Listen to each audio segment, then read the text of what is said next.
हरे कृष्णा राधे राधे। 33वां अध्याय। सूत जी ने कहा, इतनी कथा सत्यभामा को सुनाकर भगवान श्री कृष्ण चंद्र जी महाराज संध्या करने के लिए महल के भीतर चले गए। यह कार्तिक मास का व्रत भगवान विष्णु को अत्यंत प्रिय है तथा भक्ति प्रदान करने वाला है। रात्रि जागरण, प्रातःकाल का स्नान, तुलसी वट का सिंचन, उद्यापन और दीपदान, यह 5 कर्म भगवान विष्णु को प्रसन्न करने वाले हैं, इसीलिए इनका पालन अवश्य करना चाहिए।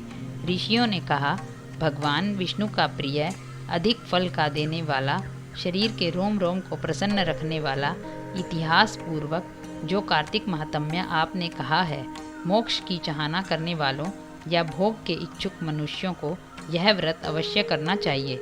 किंतु हम एक बात आपसे पूछना चाहते हैं, वह यह है कि यदि कार्तिक मास का व्रत करने वाला किसी संकट में फंस जाए, या वह जंगल में हो अथवा वह किसी रोग से ग्रस्त हो जाए, तो फिर वह कार्तिक का व्रत किस प्रकार करे, क्योंकि यह विष्णु भगवान का अतिशय प्रिय तथा मुक्ति और भक्ति प्रदान करने वाला व्रत किसी प्रकार भी नहीं छोड़ना चाहिए। श्री सूत जी ने उत्तर दिया, यदि कार्तिक व्रती किसी संकट में फंस जाए तो वीरता के साथ भगवान शंकर तथा भगवान विष्णु के मंदिर में जाकर जागरण अवश्य करे। यदि भगवान शंकर का मंदिर या भगवान विष्णु का मंदिर पास में न हो तो जिस किसी भी देवता का मंदिर पास में हो उसमें जाकर रात्रि जागरण करे। अगर घना जंगल हो तो फिर पीपल के वृक्ष के नीचे अथवा तुलसी के वन में जागरण करे। भगवान विष्णु की मूर्ति के सम्मुख बैठकर भगवान विष्णु का कीर्तन करे। ऐसा करने से 1000 गौओं के दान के बराबर फल मिलता है। जो व्यक्ति विष्णु के कीर्तन में बाजा बजाता है उसको वाजपेय यज्ञ के बराबर फल मिलता है, और हरि कीर्तन में नृत्य करने वाले प्राणी को समस्त तीर्थों में स्नान करने का फल मिलता है। किसी संकट के समय या रोगी हो जाने पर और यदि जल न मिल सके तो केवल भगवान विष्णु के नाम मात्र से मार्जन ही कर ले।